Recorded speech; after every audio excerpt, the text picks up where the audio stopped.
Good morning, everybody. Well, at least it's morning for me when I'm making this.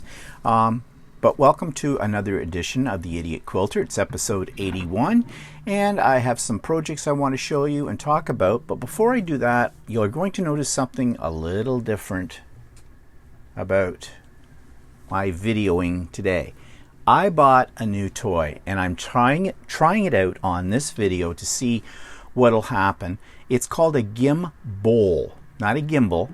You know, a gimbal is an elaborate system for keeping your camera steady and following you around. Well, this is a device. I took a chance on it. I saw it on Facebook. I read some reviews, and the reviews were very favorable, and it wasn't that expensive. In fact, it was on for half price. They said the regular price was $79.99 Canadian, and then they had it on sale for $39.99.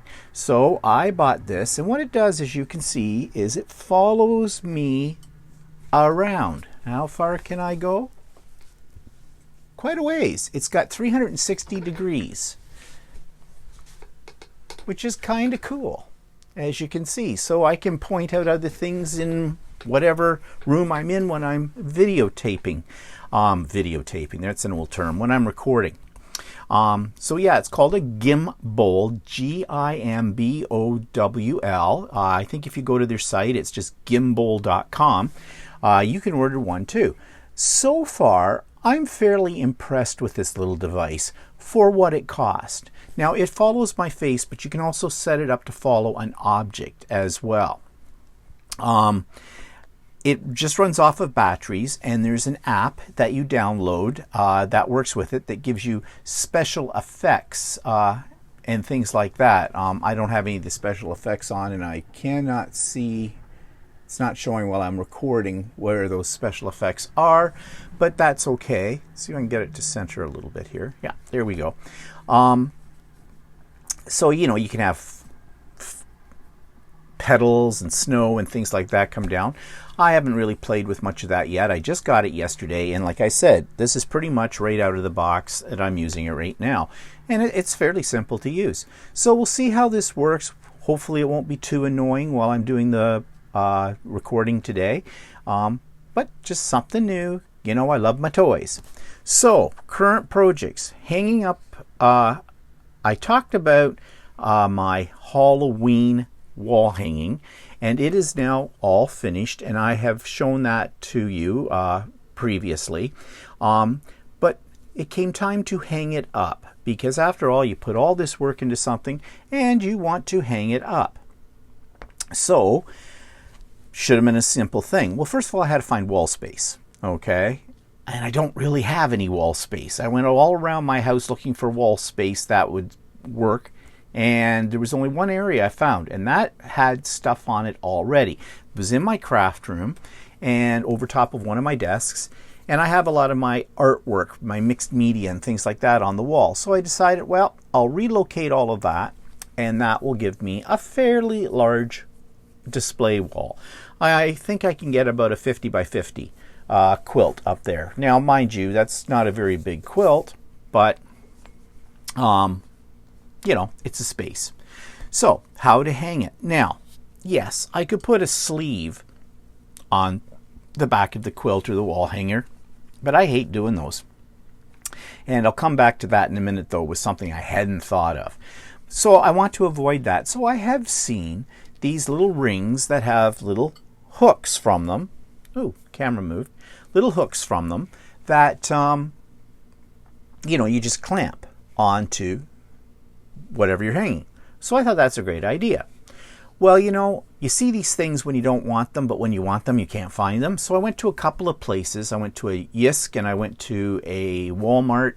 That couldn't find anything like that. Went online. Didn't really find anything online either, at least on Amazon. But I did find this wire device, which actually the quilt behind me, which I'm going to come to in a few minutes, is actually hanging on that. But that's not where it was originally supposed to be. It was originally supposed to be on the wall that I had dedicated to hanging my creations.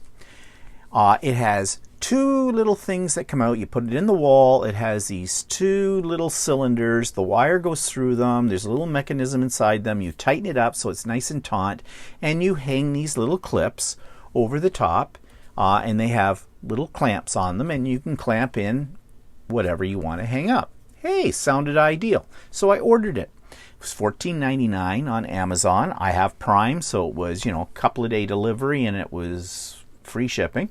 So I thought, what the heck? I can't lose on that price.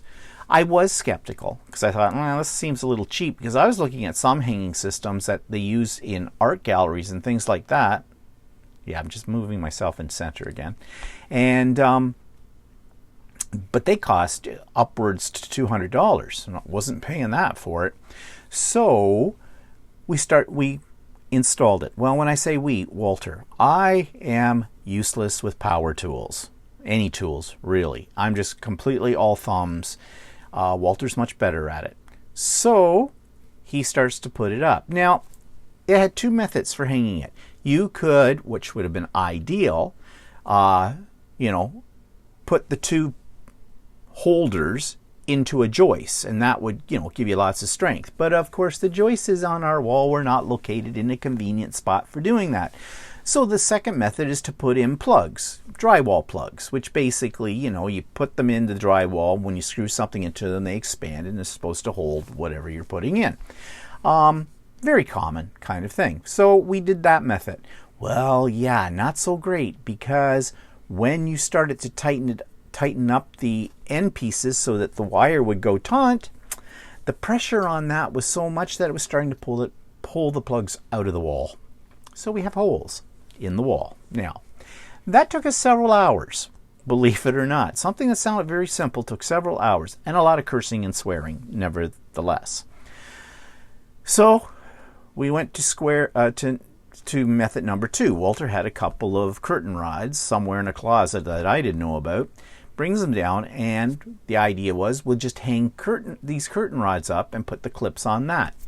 The little hook clips. Now, they were too small to go on the curtain rod, and the curtain rod was fairly thin. The other problem was the curtain rod would bow in the middle because it wasn't strong enough for the weight. So at that point, we called it a day. Walter filled in the holes with some polyfiller and whatnot, touched them up, and we left it for the next day. Next day, we went to Home Depot looking for a really strong rod. And our idea was to get like a curtain rod that would work on these clips but was very strong, or a piece of actual rod. You can get actual rod that won't bend in that situation, and the clips could go over. And I took a clip with me to check out size. Well, while we were there, wouldn't you know it, there were the little rings with the hooks hanging from them that I was looking for originally. Guess I didn't look in the right place. So I bought a couple of packages of those, came home, Walter put up the curtain rod, and yes, there was still some more cursing and swearing at that point too, for various reasons, but it went up, it's on the wall, and it looks pretty good. And now what I can do is I can unhook it when, like right now, the Halloween one's up on the wall. I can unhook it and put up something else. Like I'm working on a Christmas wall hanging, so it can go there. I could even put some smaller quilts up there for display. So after 2 days of cursing, swearing, and doing something that was supposed to be so simple with the greatest of complications, it is now up and done. So happy about that, but geez, you would think something as simple as that wouldn't give you such a pain, but it did for us. Now, having said that, I mentioned sleeves, and probably some of you are saying, well, why not just put a sleeve on it? Let's see if this thing's still responding. Oh yeah, it is. Okay, just for fun, let's do a different angle. Oh, that's fun. Okay, we'll go with that. I'm just playing, okay? So behind me you can see my back of my door into this room, and I have a lot of hooks on there with a lot of stuff on it. I use every available space because I have a very small space for my sewing room. But I digress. Okay, so you would say use a hanging sleeve. Well, I've made hanging sleeves before. What I hate about hanging sleeves is having to sew them onto the back of a quilt or a wall hanging. Now, the reason I don't like that is because, yeah, you might get away with sewing it into the binding for one edge, but the other edge, you're going to probably have to hand sew unless you can somehow sew right through your quilt using machine, and it won't show up on the good side of the quilt. And I have done that before, and it's sort of blended in with the quilting, so I was lucky there. But I don't like hand sewing. And in a moment, I'm going to counteract what I just said a little later on here in this video. So I could do that. But then I also think, well, if you put it on the back of a quilt, for example, and later on you decide to give that quilt to somebody as a gift, you really don't want an ugly sleeve on the back of it if they're going to put it on a bed or something. Now, of course, I suppose you could get around it if you use the same back fabric in the sleeve as you did on the quilt, you'd be okay. But still, I think it's kind of tacky looking. So anyways, then Walter says the other day, hadn't even dawned on me. He says, why not just make a sleeve and pin it? And then you can take it off. Duh. Yeah. I mean, why didn't I think of that? I mean, I could have made one sleeve, pinned it. When you're done hanging up whatever, unpin it, and use the same sleeve and pin it on another one. Yeah. Duh. Could have done that. But I have this other system now, so what can I say? I'm an idiot. That's why this is called the Idiot Quilter. I'm going to move over this way now, just for fun.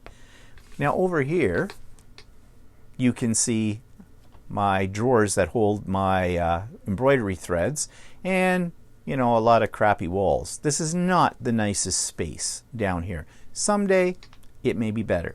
Okay, enough playing. Let's come back here to the center and talk about, I forgot to bring it out with me. I'm just going to run out and bring it back in. While I'm doing that, why don't you admire my latest creation? Because I'm going to talk about it in just a second. Oh, it's following me out.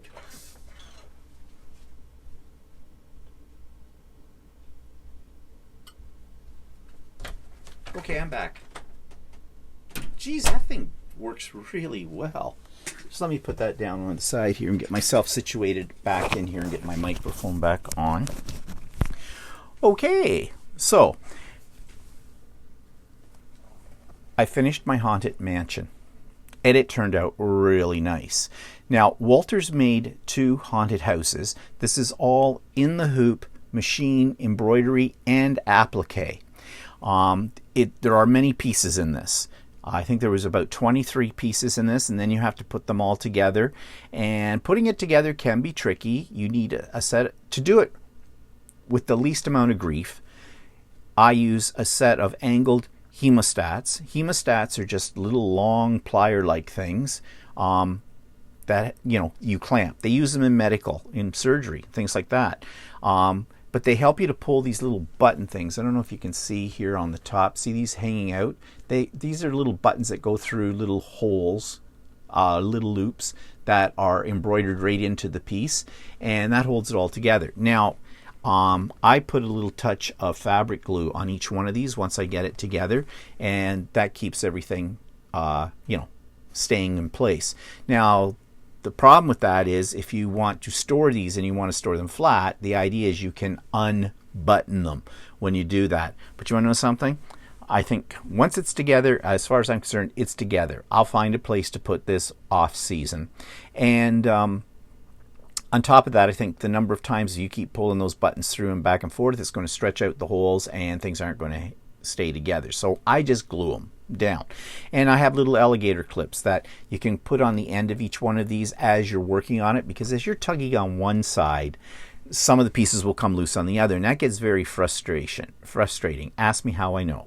So with these little alligator clips, you put them on, they hold very well, and then when you get a section of it done, you can just glue it then, and fabric glue tends to dry. It dries clear for one thing, and it doesn't take long to set up, so you can carry on making it.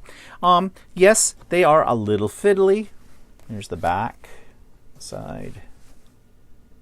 And you'll notice in the bottom there are holes, and those holes are on purpose so you can put a little tea light, or in my case I have some LEDs that are remote control, battery operated, that'll fit right up there, and they change colors.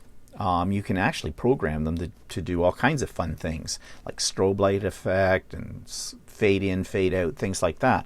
I bought them last year just before Christmas for some other things that I had made at Christmas time last year that are on this type of design, this kind of thing, and they work really well. So I have a bunch of those. I think I bought 2 boxes of them, and I think there's like about 8 in a box or something like that, so I have quite a few of them. So that's what's going to happen. Now, he's got 2 houses. They're both different designs, and it goes in this series, and I'm going to set these up on my coffee table in my family room. I'm going to go out later this week and pick up some, fake fall foliage and maybe some little pumpkins, maybe some gravestones. Walter actually has some standalone little creepy trees that came with his haunted house pattern that he embroidered out, and he was talking about making a few more. And we're going to set up this coffee table with this little Halloween display. And when I get that all set up with the lights in it and the whole bit, I'll show you what the final product is. I love making these kind of things because they are a lot of fun. And I got this from Embroidery Online. Just do a search, Embroidery Online. Now you need an embroidery machine, okay, to do one of these. These are machine embroidered, and they're fun to do. They are pricey, okay. The houses that Walter has, one was $29.99, the other one was $39.99, and I think this one was $39.99 as well, American. So between the 3 houses and that, well over $100 Canadian. But they're fun. And what price can you put on fun, really? You know what I mean? Okay, so my camera's still doing its little thing. All right, so let's talk about the Christmas quilt behind me. I'm just going to go this way. Okay, it wants to follow me.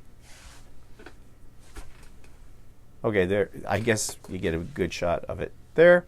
Okay, I had shown this, I think, in pieces before, but it's now quilted, and I did it all this weekend. And it is very hard to see the quilting on this.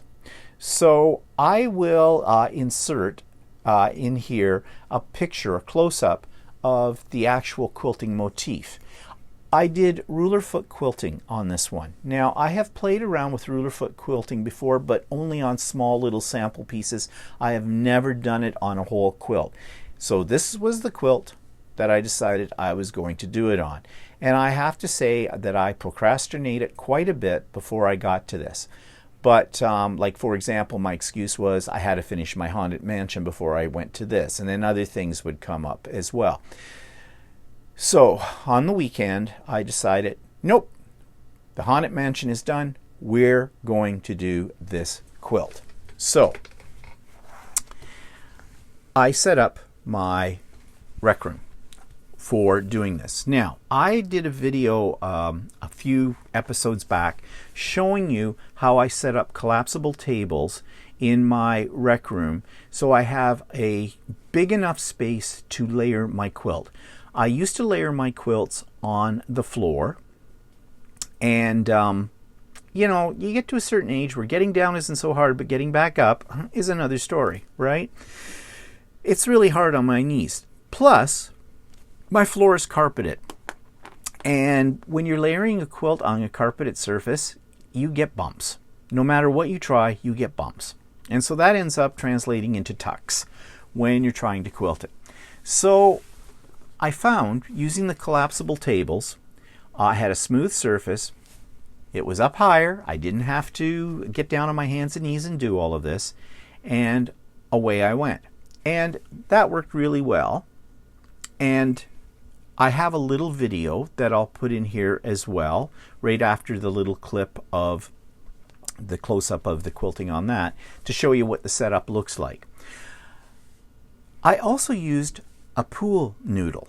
And that was something new. I had seen this on a YouTube video some time ago. I can't even remember which one it was. But the lady said that she basically rolled her layers onto a pool noodle and then rolled them out, like put down her basting. I use a spray basting. And you could smooth it out, and that kept things, you know, relatively flat. So I tried that. It worked. It really did. What I did was I had my backing fabric on my tables. I had it all laid out. I pressed it.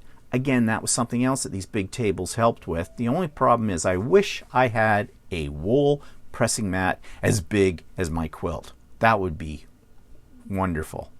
Well, of course, I don't. And if they had something like that, it would probably cost you a couple of $1,000s for it, because wool mats are not cheap. And I have several. So that's what I did. I took several wool mats. Walter has a big one. I have a big one. Then I have a little smaller one. And then I have a couple of Janome. They're kind of thin, but I got them for nothing. Mats as well. By laying those out across the tables horizontally, it was enough to go from one end of this quilt to the other. Just. Okay. Now that quilt is about 69 inches by 69 inches square. So I put it on there. I used Walter's Panasonic iron because it's one of the ones that is cordless. It sits in the tray, heats up, and then you can go over it. And that just was a little bit more convenient than trying to run an extension cord on an iron and all that kind of stuff. So I pressed the backing fabric, and then I took some painter's tape and I put it along the edges and the corners to hold the backing fabric down to the tables, and so it was nice and smooth and flat. Then I put my piece of batting on top of that, and batting sticks, as we well know, to your quilting cotton. So that's why I taped down the backing so that it wouldn't move. And that was a great help too. And that was something I could not do if I was doing it on the floor. Now, if you had a big bare floor space like hardwood or tile that you could do it on, and you didn't mind like getting down on your hands and knees, that would work as well. But I told you about getting down, not getting back up.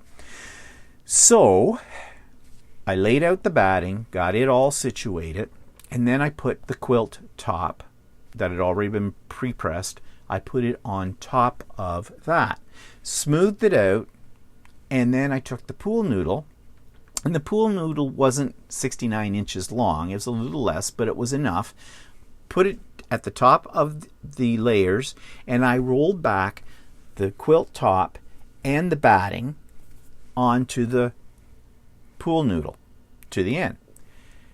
Just before I got to the very end, I left about 6 inches, 8 inches free.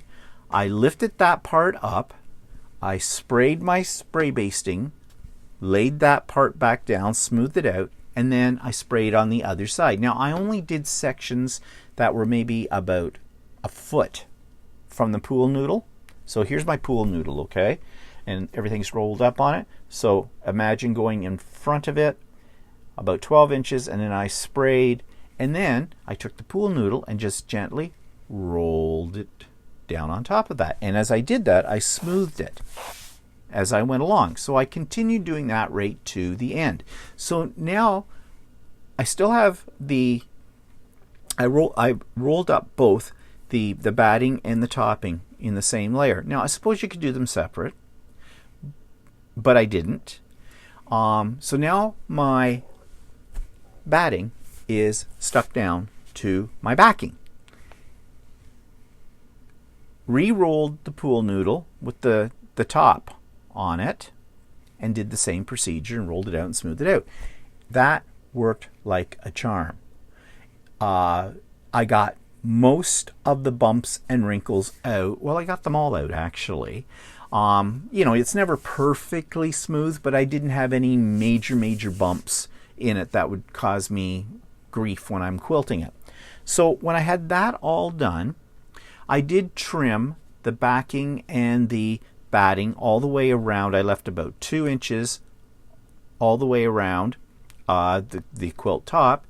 And then what I did was I took the tape off the backing fabric. Actually, I took that off before I cut it because now everything is stuck down. And I used binder clips. They're binding clips, they're called. They're great big long ones. Actually, these aren't binding clips. These are just those like wonder clips, but really long ones. And they work really well. And I clip all the way around the quilt. And I put a lot of those on. Okay, so that really secures it. Now, I used to take the quilt at this point and I would baste all the way around the edge of it, but then I saw something or heard something where, I'm putting that back in the center, where it doesn't give your quilt expansion room. Like if you start quilting in around the center part of it, you're squishing fabric and batting and everything out this way, and then what happens is you get these big rolls underneath the basting.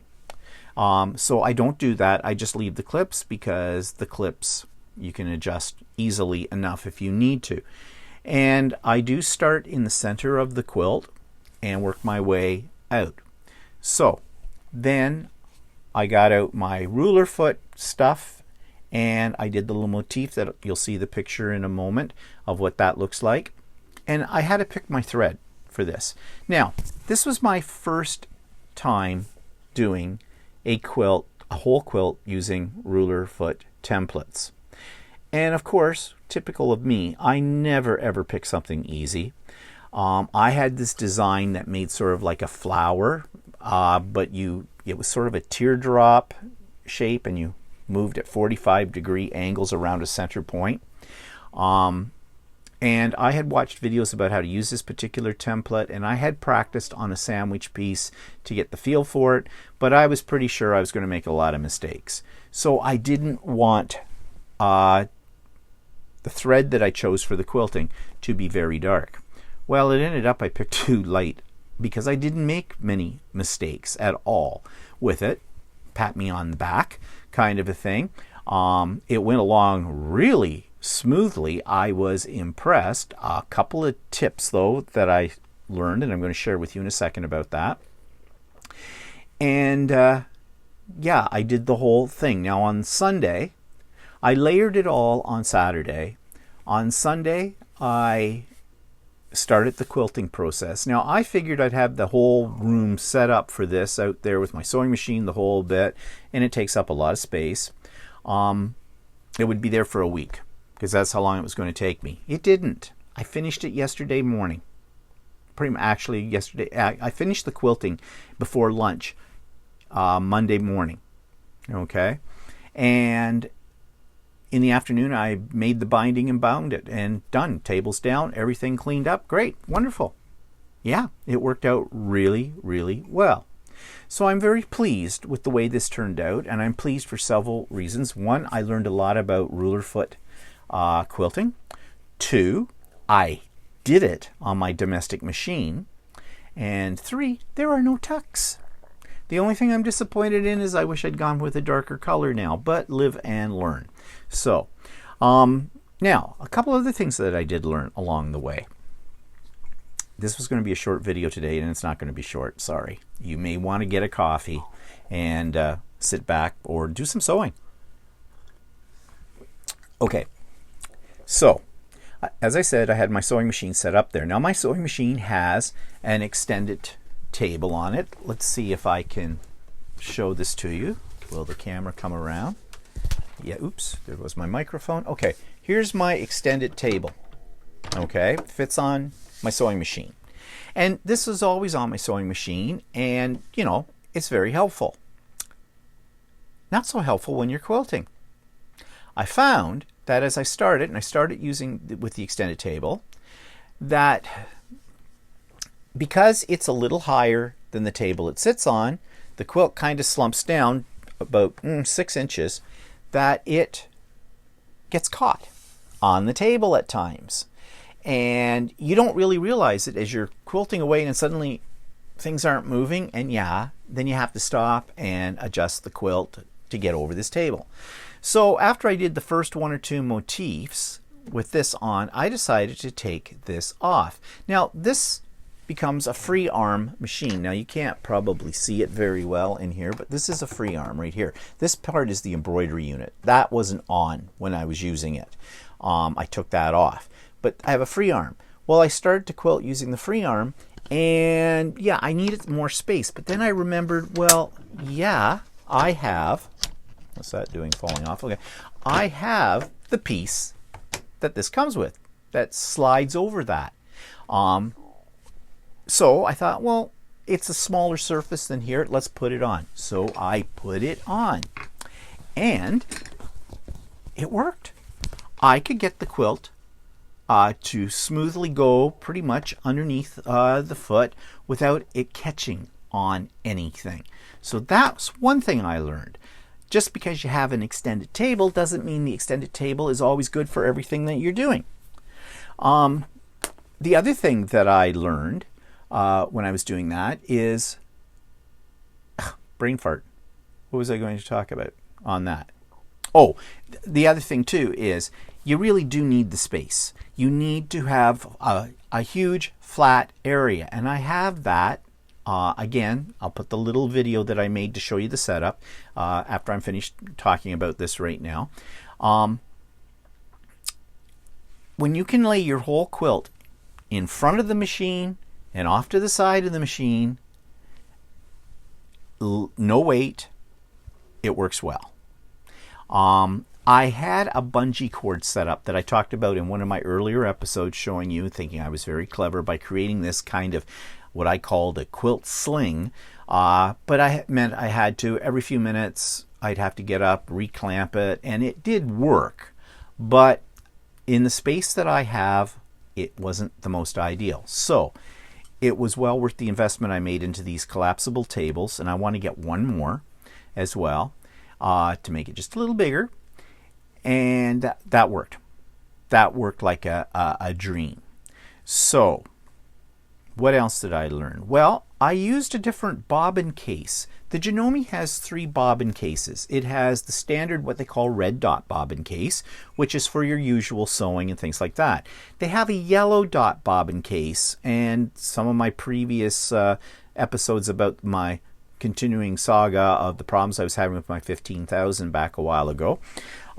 It's a higher tension bobbin, meant for, according to Janome, meant for embroidering when you're not using Janome thread for embroidering. I have found since then that that's not really the case in my case. But then they have a blue dot bobbin, and the blue dot bobbin is meant for free motion quilting and ruler foot quilting, and it has a different adjustment in the tension to allow for that kind of thing. So I decided, well, I've got this and I haven't used it, let's use it. I don't know if there was a great deal of difference between it and the red dot bobbin, but it worked okay. I didn't have any tension issues at all. And that was something else I was surprised at, and that might have been the blue dot bobbin. On the back of my quilt, I don't have any bird's nests. None. That's a first, because I have had them before. I don't know if I was just lucky this time. Actually, I think it was a combination of the way I had the quilt laid out and the fact that I had very little resistance. Except I did have a little resistance. Another idiot quilter moment. I was using a Supreme slider. You know, those plastic sheets, silicone sheets that you put down on the bed of your sewing machine that allow, when you're free motion quilting, for your quilt to slide all over the place and things like that. They're extremely expensive. For one thing, they have a hole in the center for where your needle goes, but they cover up your feed dogs. Now, my machine automatically, when I go into ruler foot quilting or free motion quilting, automatically drops the feed dogs down. But still, they will catch. That's a rough area. They can catch on the back of your quilt and tug at it. So a Supreme slider is supposed to help you avoid that, and it does, as long as you don't sew through it. I was doing something and I noticed I get to this certain point in the template and I can't move anything. It's catching on something. I tried to look underneath and see what it was, and I couldn't figure it out. So the only way I got around was that I kind of made it jump. I know, not probably the right thing to do, but what I do is I'd lift up the presser foot and sort of move the quilt just up a little bit and put it down. That seemed to uncatch it, and away I went. Now, like an idiot, I started doing that on a regular basis. I was getting caught in the same spot with each motif, exactly in the same spot. So you would think a thinking person would go in and really investigate what the problem. Not me. I just carry on doing this. Eventually, I decided enough is enough. What's going on? Yeah, what was going on is I had shredded the edges somehow. The little Supreme slider that's not supposed to move moved. I caught it with the edge of the needle at one point.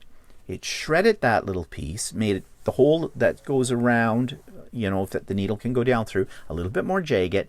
And each time that I did that little bouncy thing I was doing to move it, it tore a little bit more of it. So on the back of my quilt, in one section, I had a chunk of the Supreme slider sewn to it. I pulled that off, pulled it out, virtually destroyed the Supreme slider.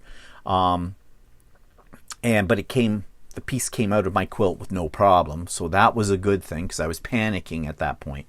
And there I was without a Supreme slider. So I cut away the bad piece. Now I had a great big hole around the thing, and the feed dogs were exposed. And that was giving me a little bit of a problem. But then I decided, okay, the hell with it. I just pulled I left the Supreme slider on as it was, but I was able, without too much difficulty, to continue the quilting process.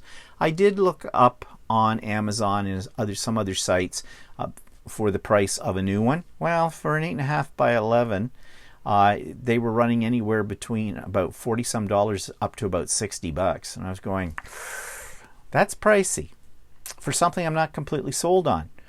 Well, there are sprays or pastes that you can get. Now, some people use like car wax, Pledge, and that kind of thing. But I watched a video where a woman was comparing all these products, and she didn't recommend any of those. But this one spray called Silicone Spray by Sullivan, she really recommended. Yeah, they're out of it on Amazon. And I looked at other places, but they were American, like Quilt in a Day had it, I think, or something like that. No, Quilt in a Day had the little paste that you it's like a polish that you can put on your sewing surface and you buff it, and it's supposed to not hurt your fabric or anything like that. Well, yeah, but I didn't want to order anything from the States because you never know when you're going to get it, for one thing. It wasn't expensive, even with the exchange rate, but you never know when you're going to get it. And I have no idea what shipping was going to cost. And that's usually the biggest killer of all when we're ordering outside of this country.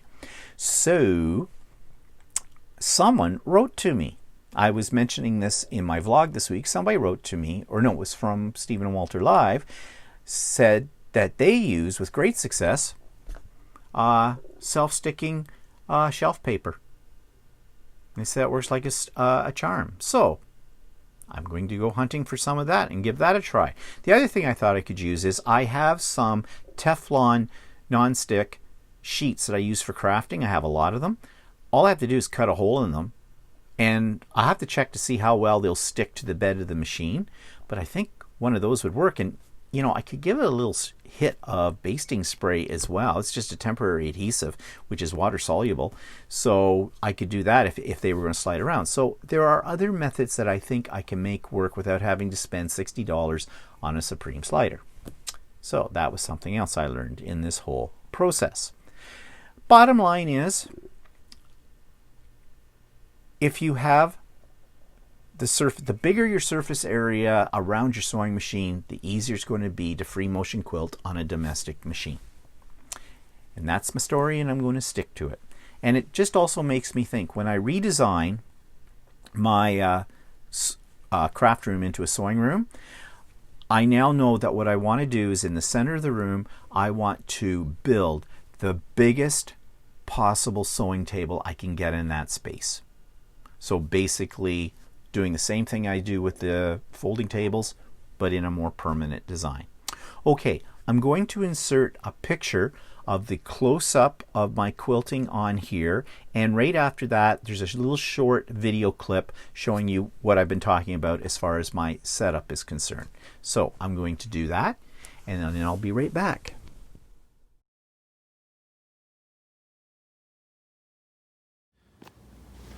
So I'm about to attempt to quilt this baby right here. This is my Christmas tree Christmas quilt, and I have it all layered, and you can see what I did was I put all these tables, these collapsible tables together, so I had a big enough space in my rec room to be able to lay it out to layer it, and that works really well. And I purposely bought some extra tables so that I would be able to do this. So I have it all layered, and I've set up my sewing machine on this table area. This is not usually where I do my quilting. I have used a bungee cord system to lift the weight up off of my sewing tables in my sewing room, but I find that that's just too small. It does work, but you're constantly readjusting the bungee cables as you move your quilt through your machine. So I'm going to do it this way. Now I'm going to move around here and show you what it looks like from my perspective as the sewer or the quilter. And so all of that has to go all under here. Of course, I'll roll up the edge of it, and that'll help.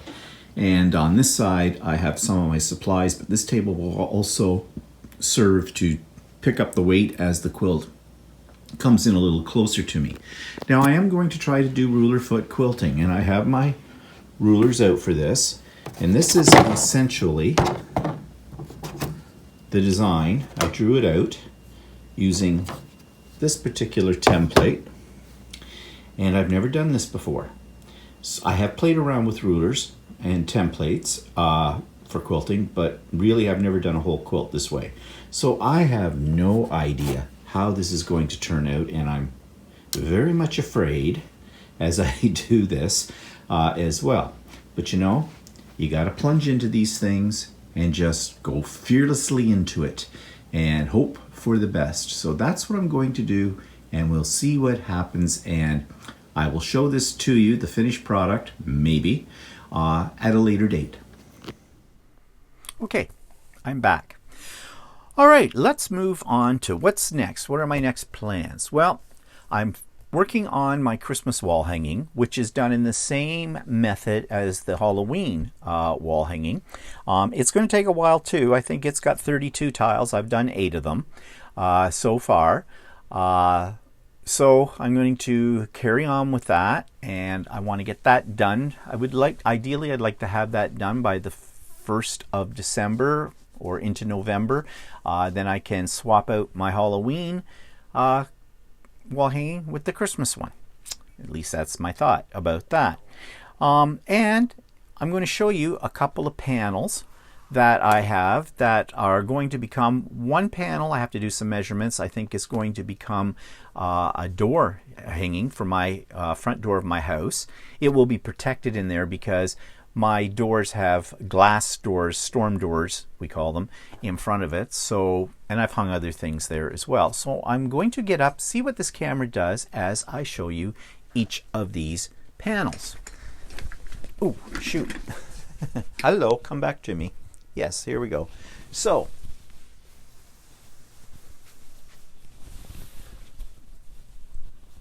let's just get this out here so you can see it. This is my, oh, okay, where are you going? Hello.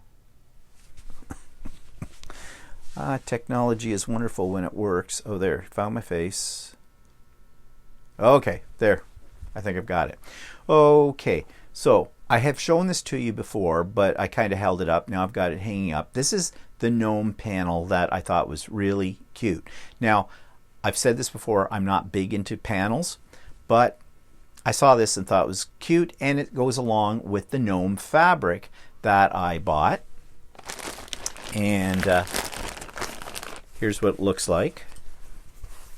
So I'm thinking this fabric would make a nice little border all the way around the panel, and then I'll just do some sort of simple walking foot quilting on it probably, and once I figure out the dimensions, that I would like to hang on my front door. That's my theory. The other panel, let me just sit down. Ooh, Wire City here. Okay, just let me get that up. Oh, okay, you now seeing the wall. Hello, come back to me. Find my face. Okay, that's a good boy. All right, it's going to get a little, got to get used to how this technology works. Okay, so I did, and I showed this to you on the last episode, so I don't have it out of the bag, but again, that's another panel that I bought, and I have a similar idea for it. Ideally, no, this one is not going to fit on my front door because it says it's 37 inches by width of fabric. That's fairly large. Haven't even had it out of the bag yet to really check it out. So that's going to become more of a Christmas wall hanging, or possibly it might become a small throw quilt, lap quilt, whatever you want to call them. I don't know. Here's a question for you. I could look it up on the internet. When you refer to something as a lap quilt and something else as a throw, what's the differences in the sizes of those two? I'm sure I could look that up. Is a lap quilt smaller than a throw? Or is throw just an expression? It could be any size, but it just means you throw it. I don't know. I'm an idiot. So if you know about that, write me a comment. Let me know. Okay, so those are projects I have to work on as well. And hanging up, you can't see it because the quilt's hiding them, but there's a whole bunch of UFOs up there. They're tops. They're waiting to be quilted. And again, I've been procrastinating because some of them are fairly large. I am going to do them on my domestic machine. I am going to use the setup that you've already seen. And on some of them, I am going to use the embroidery unit on my sewing machine.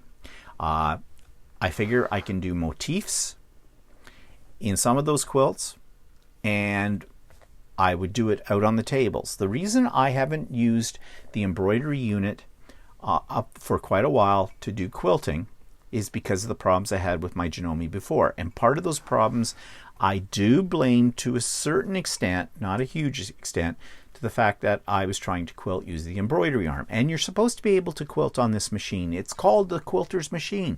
And there is a special hoop for that and the whole bit. But because I'm jammed into this small space, it presented me with some problems.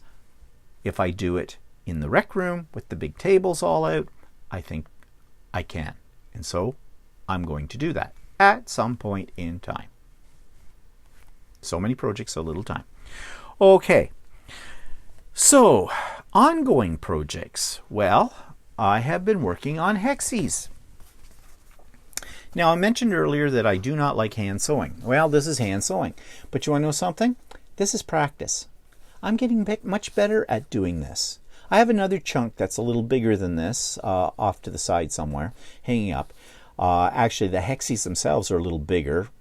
And these I've got, and I showed this in a previous episode, I have a die that will cut out my hexies for me, like the template and the fabric.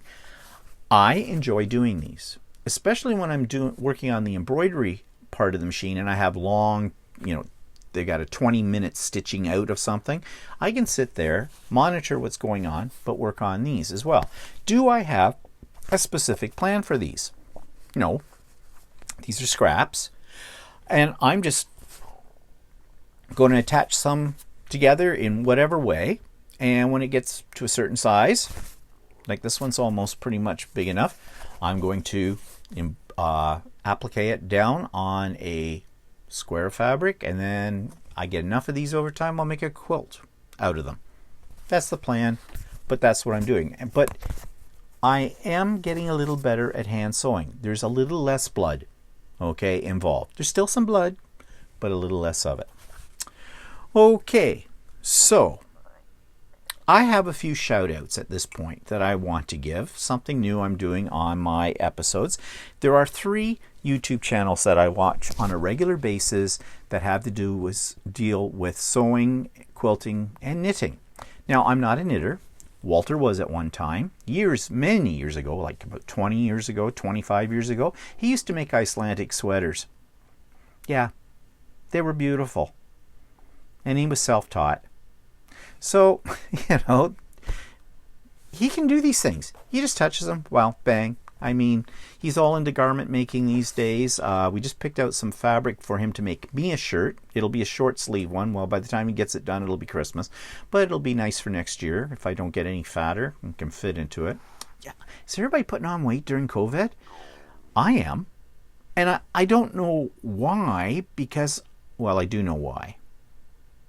I drink too much wine, especially on weekends. Don't usually drink it during the week, but on weekends, yeah, I drink too much wine. If I cut that back and, an ice cream. We've been eating a lot of ice cream lately. But again, I digress. So, 3 sites I want to shout out for. And in the show notes for today's episode, I will put links to all 3 of these. FiberHustle. FiberHustle are 2 guys who one knits, one quilts. I love listening to them. I learn a great deal. I love seeing their projects, and they're just really nice guys. I think they're located in Washington State, and they're doing a bingo. And I mentioned this on my vlog yesterday, if you saw that. They're doing a bingo using Zoom for people who watch them. Now, they have a waiting list, but I reached out to them, say that Walter and I would love to be part of their next one when they have it, and be on the waiting list. Well, they sent me a thing and said, no, we'd love to have you guys do this, and they're sending me all the information and the bingo cards and everything. It doesn't happen until the tail end, about a week before Halloween, actually, the tail end of October. And they were suggesting that people could have costumes as well, and Walter and I do have something that we can wear for that, so that'll be kind of fun. But it was really nice that they responded back in the whole bit, and as I said, I love their YouTube channel, so check them out. FiberHustle. Quilt Roadies. What can I say about Anna? She is absolutely lovely. I've been watching her for quite a while now, and I just love it when she chats and works on her projects at the same time. She feels like a friend. She's very personable, and I love the things she talks about. Now, she's in Oregon, and she listed my channel in her notes, and since she's done that, I've had an influx of new viewers. I am not huge. I talked about this yesterday on my vlog, so I'm not going to go over it again. I am not a huge YouTube channel. I do not have thousands upon thousands upon thousands of subscribers and 1 million views on every video I put up. Not even close.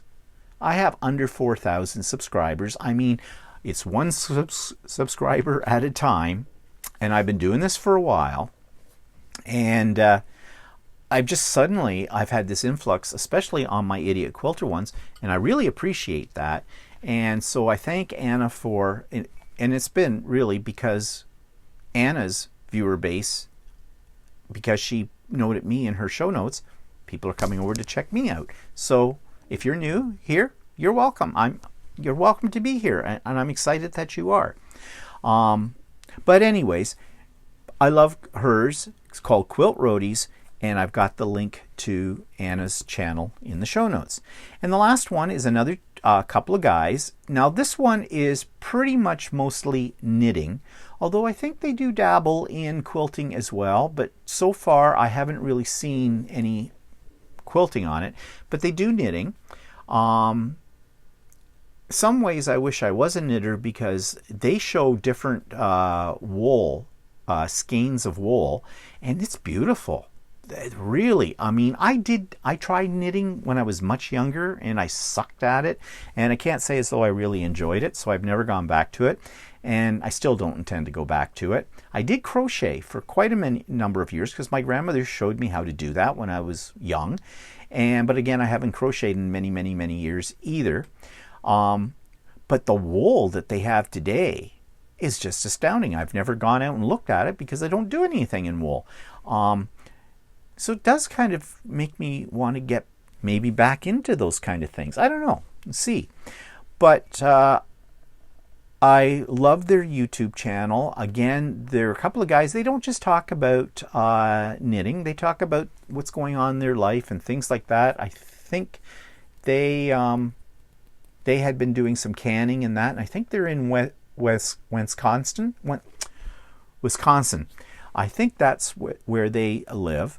But both very personable guys. I find them entertaining. I find them enlightening. And, it doesn't hurt to, see what other people are doing in the textile fabric arts.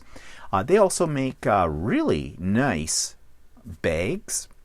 for holding knitting supplies and things like that, and they sell them. They have an Etsy shop, and they sell them on there, and they're really quite nice. So again, check out the Bearded Purl.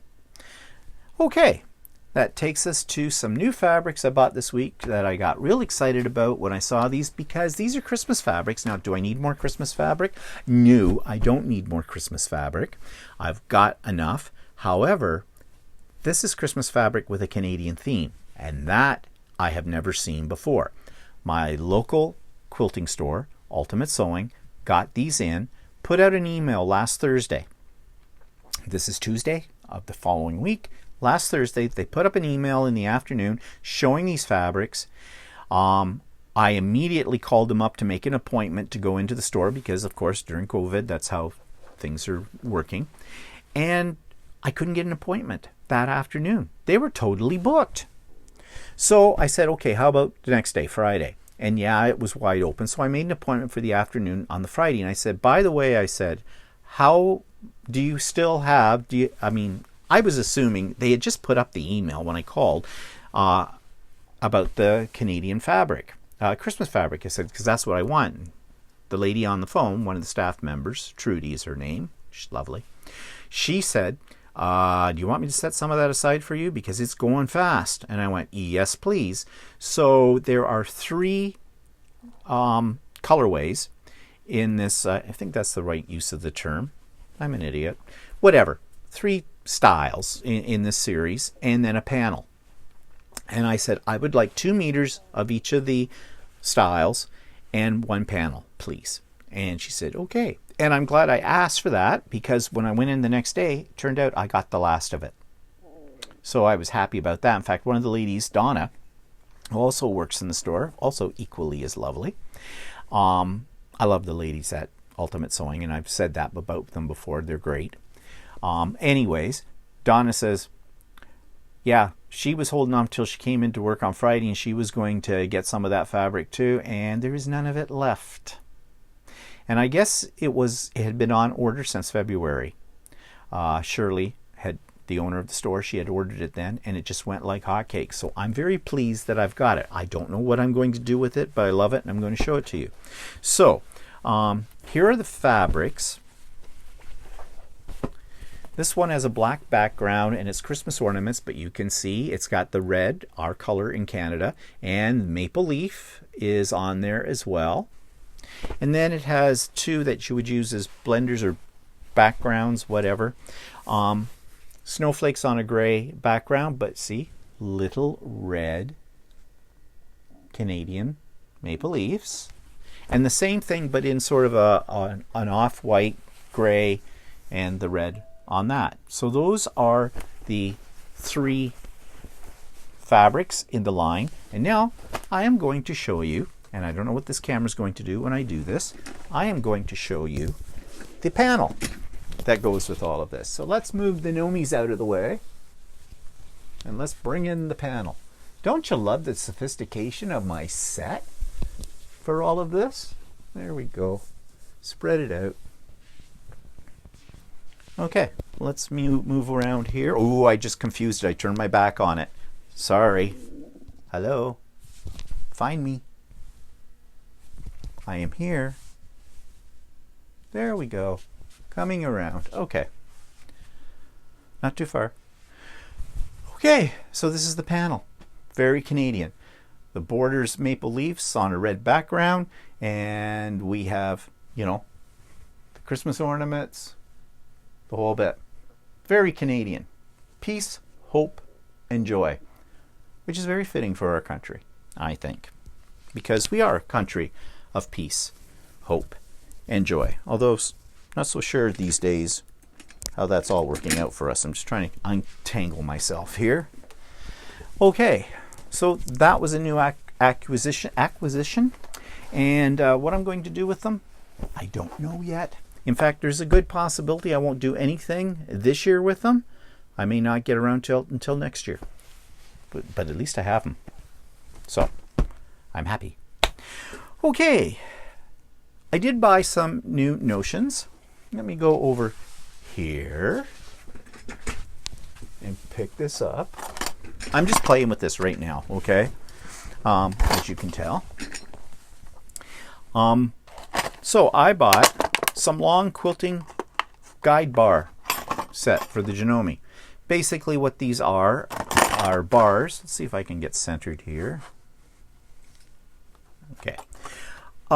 That fit into your walking foot. There's a spot for them to slide in, and you can use them for gauging distance between, say you're doing a serpentine line and you want them to be 1 inch apart or 2 inches apart. So these will help. But my sewing machine came with one, but it's half the size. It's much shorter than these, and it only works on one side. And sometimes you want to go to the other side, and I have been able to do that, but I turned the hook part of this upside down. That's not ideal because it can get caught on your seams, your fabric. This has a right one and a left one, and I bought them from a place that has a store online that I think is located in Windsor, and it didn't take too long to get. They're not that expensive, but I did have to pay shipping, and shipping, it came by Canada Expedited Expedited? Expedited. Let's call it Expedited service, which is supposed to be faster. Yeah, just more expensive. I think that was $16.99 for the shipping, and these cost $21.99. So by the time I'm done, it's over 30 some bucks for them. But I wanted them. My local store didn't have them, and they could probably order them, but right now it has to probably come from the States, and there's no telling how long it's going to take. And so I have them now. So that was something new. That's the only new notion that I have ordered. I'm just thinking to myself, yeah, that's about it. Okay, so this has gone on much longer than I figured today. I've said that before. So final thoughts. I just want to thank you for watching me, for putting up with my idiot shenanigans, okay? Why do I do these videos, the Idiot Quilter? Because I feel that if I'm screwing up on something, if I can help somebody else out with my mistakes and show them how I've overcome them or what I've done, then it will help people on their journey with this, especially beginners. And I still consider myself very much a beginner with this. I am not an expert, although I've had people ask me questions as if I am an expert, and I'm not, but I will. If you ask me questions, I will tell you what I know from my experience, and I will not BS you. If I don't know the answer, I will say that. I don't know the answer. Do I do everything the way you're supposed to do it? No, the quilting police will probably get me but I've heard people say there aren't any quilting police, and so far, yeah, none of them have come to my door. Are there better ways to do things than the way I do them? Yeah, probably. I just haven't discovered them yet. But you can spend all your time worrying about what the right way is to do something and not get it done. Do it the best way you know how to give you the result you want. And if you get the result you want, then the way you did it is the best way to do it, if it worked for you. So that's what I'm sharing when I show you my mistakes and my successes on this channel. And thank you. If you're new to the channel, tell your friends. The more the merrier, as far as I'm concerned. It just makes me feel good that what I'm doing is of interest to other people. So I hope you have a good week, and stay tuned for another episode of The Idiot Quilter, probably next week or whatever. It's starting to become a weekly thing for me, so I hope I can maintain that pace. And yeah, have a good week. Go out and make something beautiful. And we'll see you soon. Bye-bye.